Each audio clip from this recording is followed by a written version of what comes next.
Okay, this is your video lecture for Wednesday, January the 31st. And we're going to cover the Great Gatsby Chapter 4 in this presentation. For the notes that you'll need to take, you'll need to use your character chart packet once again. You are going to cover the characters of Daisy and Tom and Nick and also Jay Gatsby in this chapter. So you'll want to have those 4 character pages ready to go, just like we did back on the chapters 1 through 3 notes. Once again, focus on the quotes and the importance of them. You'll need to be able to explain the quotes as we go through them on the unit test, knowing who the speaker is, what the significance is, and the relationship to the themes and other characters in the story. So same kind of notes as you took with chapters 1 through 3, but this will go through chapter 4, and we got a couple of video clips along the way to add in. In chapter 4, we're going to look at the Gatsby and Daisy's story, kind of sarcastically named as The World Turns. Looking at the background to the story, we've seen some of this in chapter 3 in one of the last video clips that I showed you in class on Monday. You'll get more details this time. What I'd like for you to focus on as we go through is the way that the relationship between Nick and Gatsby begins to change slightly, and then see the true side of Gatsby as being revealed through Nick's own eyes. Remember, Nick is the main narrator, so a lot of times we get to see things from his perspective, and he is trying to be as honest as possible, so you have to kind of wonder, are we getting the full story? And then when Jay Gatsby takes over part of the narrating, we get the rest of the story told from Jay's perspective. Alright, first character we're going to look at in chapter 4 is Jay Gatsby. Once again, you want to find the Gatsby page that is in your notes. If you haven't made a page for Gatsby yet, this will be the time to do that. Remember, each one of the 7 pages on your character chart packet equals one major character. And you want to fill it in from left to right with the information that shows up in each chapter for that character. So you're looking at the chapter 4 part, which should be near the bottom of the front page of the Gatsby character chart page, filling in information about the quotes and descriptions as we go through. I'm going to start you off with a video clip here that's about 4 minutes or so in length. It's going to be describing the event of the Tea Party. This was referenced back on Monday's notes. We saw a preview clip of this where Nick and Jordan were discussing a tea party that was about to take place. Remember, the story behind this is that Gatsby had asked Nick to speak to Jordan and get information from Jordan about a favor that Gatsby wanted Nick to do for him. They always used Jordan Baker as the go-between. So we take a look at the invitation and the showing up at the tea party. Once again, I'd like for you to look and see how Nick reacts to Gatsby and how different Gatsby appears in this particular scene.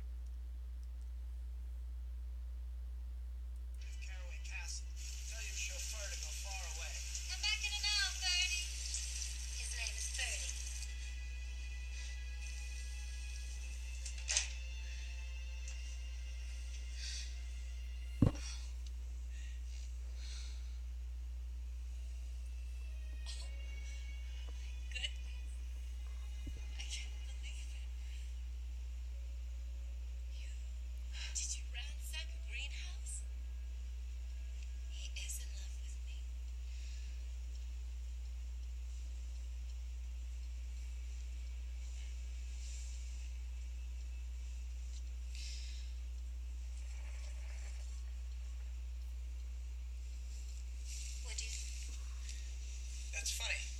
What's funny?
town. Tom?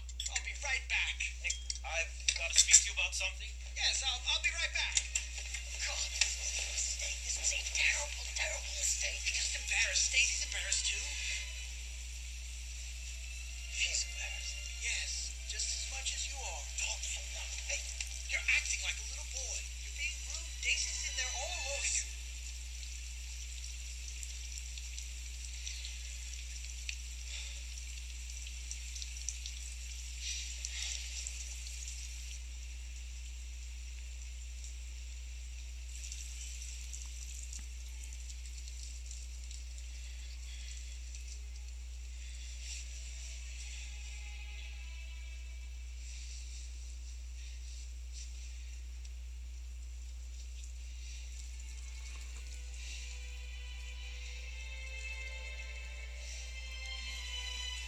Looking over my story so far, I'm reminded that for the second time that summer, I was guarding other people's secrets. Once again, I was within and without.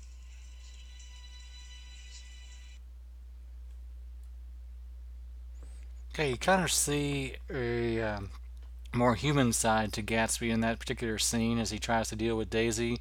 Like the line that Nick mentioned in there, that he's actually acting like a young boy, kind of like a giddy schoolboy around the first love of his life, and he's not really sure how to handle that. So as we go through some of the quotes here about Jay Gatsby, once again, we're looking from Nick's perspective. And so this is Nick's view of Gatsby as he arrives at Nick's house. One of the phrases to look at is the phrase peculiarly American in this particular quote. This comes from page 64, so I hope you're able to find that and follow along and do the highlighting as you did back on the chapter 1 through 3 notes. This is Nick's view of Jay. It says he was balancing himself on the dashboard of his car with that resourcefulness of movement that is so peculiarly American, that comes, I suppose, from the absence of lifting work. He was never quite still. There was always a tapping foot somewhere. I think the end of that is probably one idea of showing the nervousness that was quite obvious in Jay Gatsby as he went through the scene with the Tea Party with Daisy. But the idea of the peculiarly American trait that Nick refers to, that suppose he comes from, or supposes, or he comes suppose from a absence of lifting work. It's more of the not the blue collar, but the upper class, non-manual labor, and not the hard-working kind, not used to getting his hands dirty a lot of times, and calls it a very peculiarly American trait.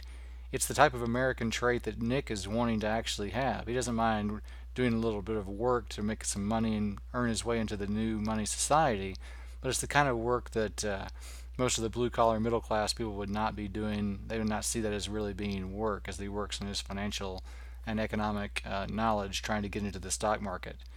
So Nick is seeing a very odd view of Jay Gatsby, this balancing act that he takes place. I thought that was a key word also in the quote about balancing himself, trying to go between two kinds of character, as he's outside of the house without Daisy and inside the house with Daisy. Two different kinds of views that we get of Jay here. Four other major quotes, all from page 65 on this one, looking at the description of Jay Gatsby. This is the first one on the list, is Jay Gatsby himself saying, "I am the son of some wealthy people in the Middle West, all dead now." I think it's a little bit of a break from the past, and the idea that he's trying to make some kind of connection, make himself sound some kind of normal.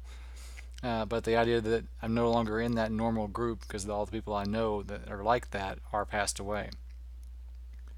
The second quote talks about the education background for Jay Gatsby, saying he was brought up in America but educated at Oxford. It's a family tradition. Notice the two different kinds of words that are used there, saying he's brought up, in other words, he was raised and taught in some ways in the Americas, or in America, but he considers his true education to be taking place at Oxford, a high-class, ritzy, very wealthy university outside in England. And so he doesn't really put a lot of stock on this particular quote about his American upbringing, even though he does say he was taught some things there, but that his true education came outside the country. It's almost like he learned how to be rich in America by being outside of America. Kind of a weird situation. And also the key that it's a family tradition, that he's used to having the money, puts himself, or tries to put himself, into an old money situation, even though he's clearly a new money character.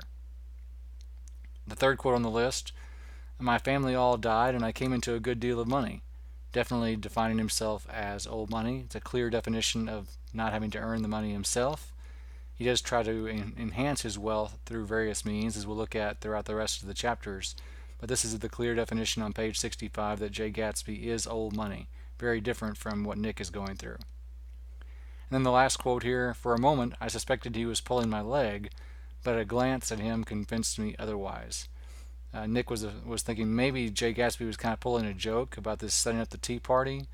But once again, when he sees how Gatsby acts during that particular scene, this is not a joke. This is a very serious thing to Gatsby, and it's so serious that it causes a complete change of character when he shows up at Nick's house for the tea party. Moving on to page 69, also describing Jay Gatsby here. Anything can happen now that we have slid over this bridge, I thought. Anything at all. Even Gatsby could happen, without any particular wonder. Looking for a major shift here, you're going to see a darker side of Jay Gatsby at this point. There's a change of location after the tea party breaks up. Gatsby is going to invite Nick to go into the city, into New York City with him, and this atmosphere change is going to put Gatsby more back into his comfort zone. And when Gatsby gets in his comfort zone, you get more of his true character. And the phrase to look out for is even Gatsby at this point. Even Gatsby could happen. In other words, it may have been a little bit of a surprise to Nick of what he actually sees. But maybe by the end of this particular scene that you're about to find out on the video clip, that maybe this definition of Gatsby is what Nick knew to be true all along. Things could change inside Gatsby pretty quickly. In this particular scene, you're going to see Nick going to the speakeasy, and he's going to run into Wolfsheim, Mayor Wolfsheim, the crime boss, you could say, inside the New York City area. And he's going to see the connections between Wolfsheim and Gatsby, and there's also a very interesting meeting along the way.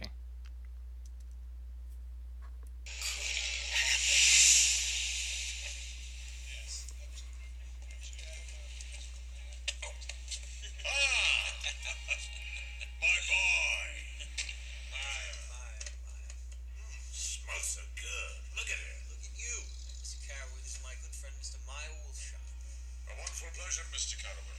My pleasure. I know all about you. I see. Yes, Mr. Gatsby's always talking about you. Really?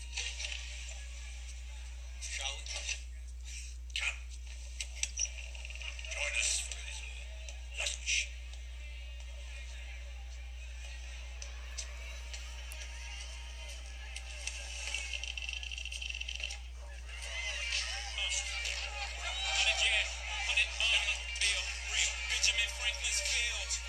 Just for the thrill, go numb until I can't feel. All my pockets peel, stock market just crash. Now I'm just a bill. History don't repeat itself, it rhymes. 1929 steel.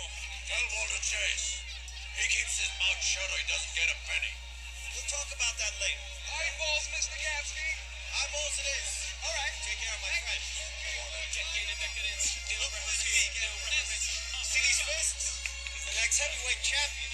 Pay my respects to you, Bob. What? Hey, you're under arrest. You be careful now. You're turning into a real jazz house, Commissioner.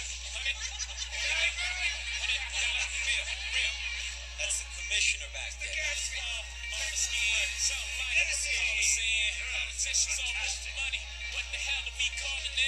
You be careful at those tables now, Senator. I'll put a bet on you, Jane.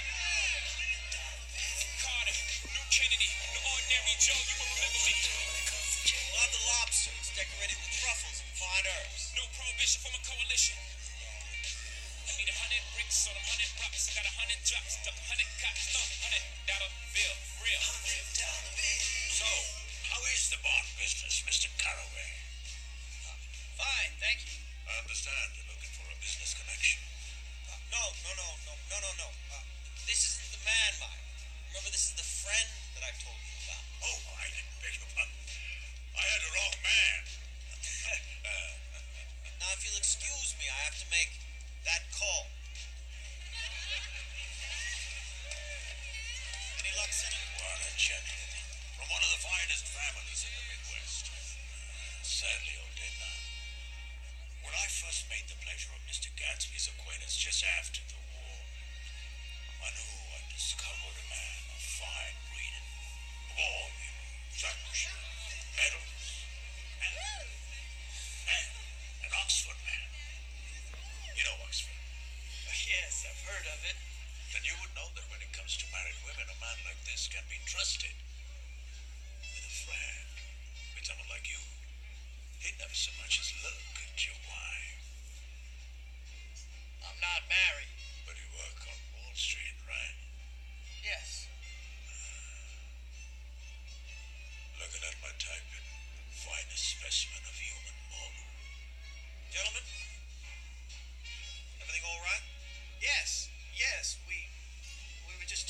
about other people's wives.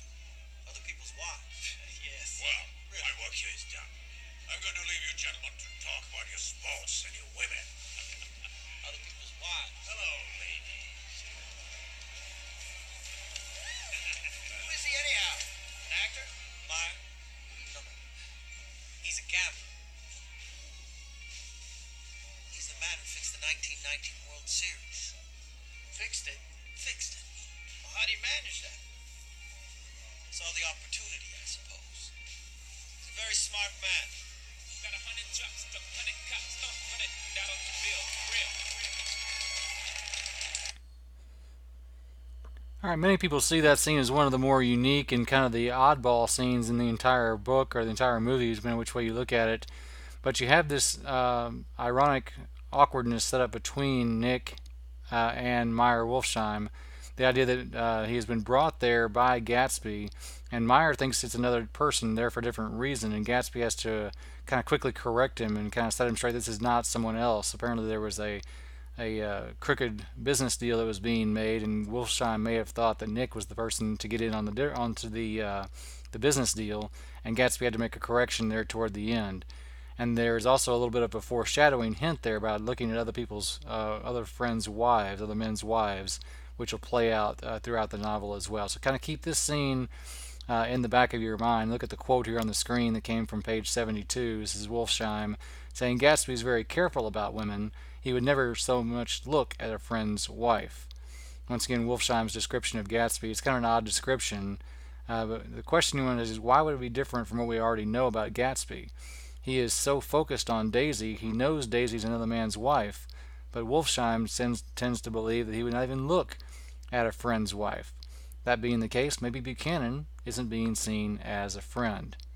Of course, later in this particular scene, Tom Buchanan does show up at the speakeasy and runs into Gatsby, creating another awkward inclusion in that chapter. And here is that description of that meeting. "This is Mr. Gatsby, Mr. Buchanan." They shook hands briefly, and a strained, unfamiliar look of embarrassment came over Gatsby's face. I turned toward Mr. Gatsby, but he was no longer there.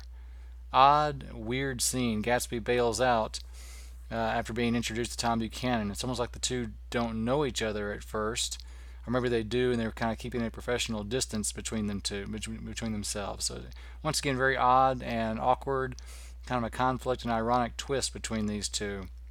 And Gatsby does have a very strange reaction to meeting Tom Buchanan, because the discussion was just about other people's wives, and this is the man, of course, who Gatsby is pursuing his own wife from at this point. So the conquest is there for Gatsby, just like Tom's conquest of Myrtle is trying to be. Still finishing on Jay Gatsby here. The officer looked at Daisy while she was speaking in a way that every girl wants to be looked at sometime, and because it seemed romantic to me, I've remembered the incident ever since. His name was Jay Gatsby, and I didn't lay eyes on him again for over 4 years. Even after I had met him on Long Island, I didn't realize it was the same man. Okay, we switched characters here, still talking about Jay Gatsby, but this is Jordan's recollection shortly in that same scene about before the Tea Party and the giving the history of Jay Gatsby and Daisy's relationship. Jordan's here to kind of set a time frame for us that it's been over 4 years since she had run into Gatsby, and almost 5 years that Gatsby and Daisy had been apart. And it almost gives the impression that Gatsby is some kind of a different character at this point.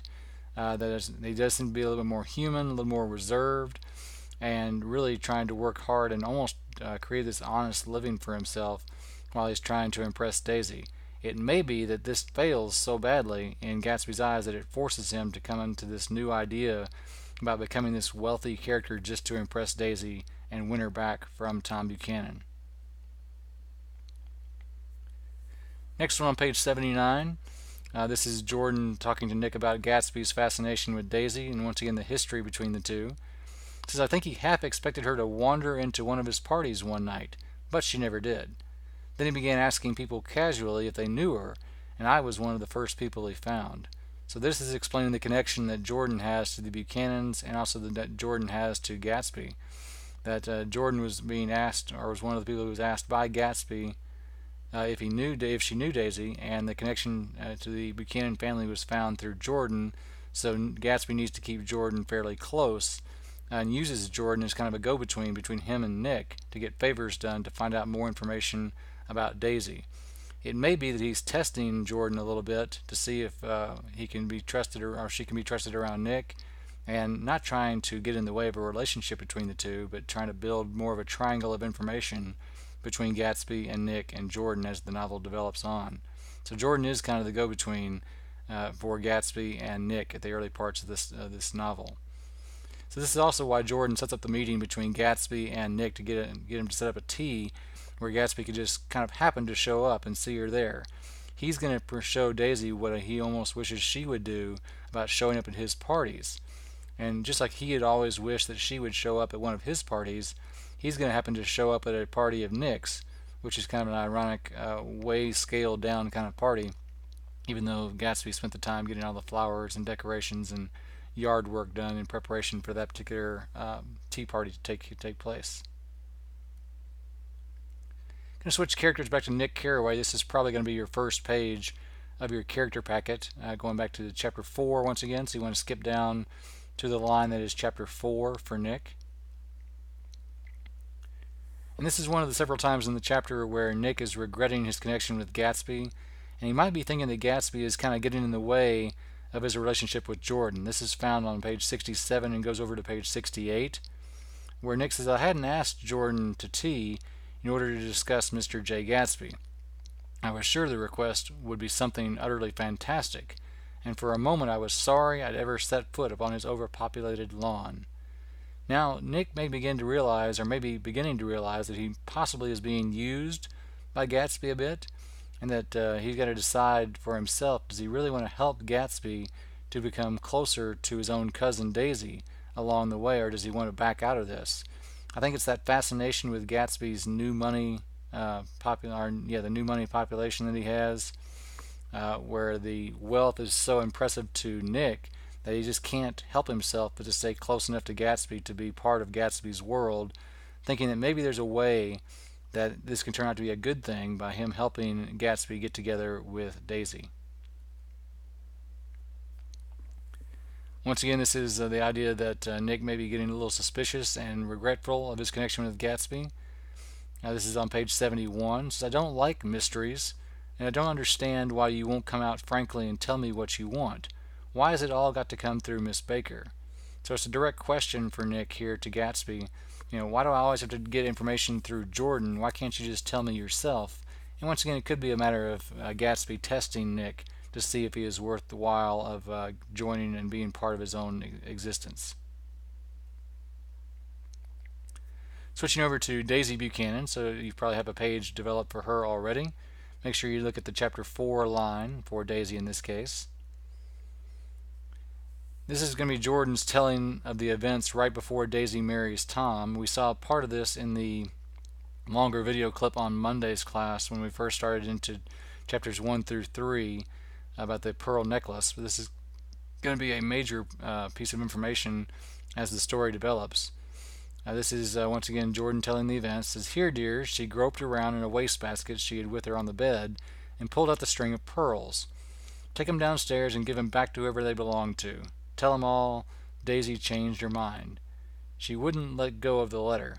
She took it into the tub with her and squeezed it up into a wet ball and only let me leave it in the soap dish when she saw that it was coming to pieces like snow.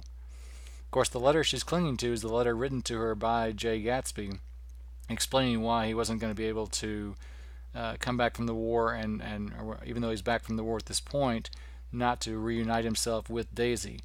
Whatever news it is that's in that letter must be crushing enough to make Daisy completely lose hope and lose heart in her relationship. And it also kind of clears the path, as we saw in the video clip on Monday, for her to go ahead and marry Tom Buchanan, even though it's something that she really, really didn't want to do. Talking about changing her mind about not marrying Tom in the quote. Okay, Jordan's also going to recall some times here after Daisy had been married a while and had her baby girl. In this case here, perhaps Daisy never went in for amour, which is the love or loving relationship at all. And yet there's something in that voice of hers. There's going to be a lot of references, as we talked about in chapters 1 through 3, to the voice of Daisy and that siren illusion once again. So there must be an important part about her voice attracting men to her, and then, of course, the destruction that could take place after that. Jordan describes Daisy as having an advantage of not drinking in the company of hard drinkers, and she's able to keep a clear head and to recall things that others forgot due to being drunk. And so we're seeing Daisy as trying to be shown as the logical, clear headed one, even though she is very emotional at times when it looks at the past relationship about her marrying Tom and having to go through with that and realizing that the apparent relationship with Gatsby was going to be lost when she read the contents of that letter, which of course will come out a little later in the novel.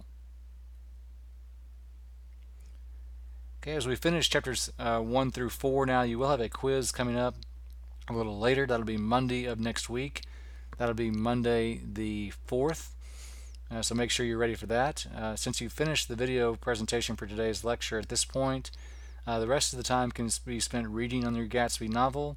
If you need to do some of your MemBean training, remember this being the 31st, the last day of the month, your MemBean training will be checked after midnight tonight, so first thing on Thursday morning, where your January MemBean grade will be posted.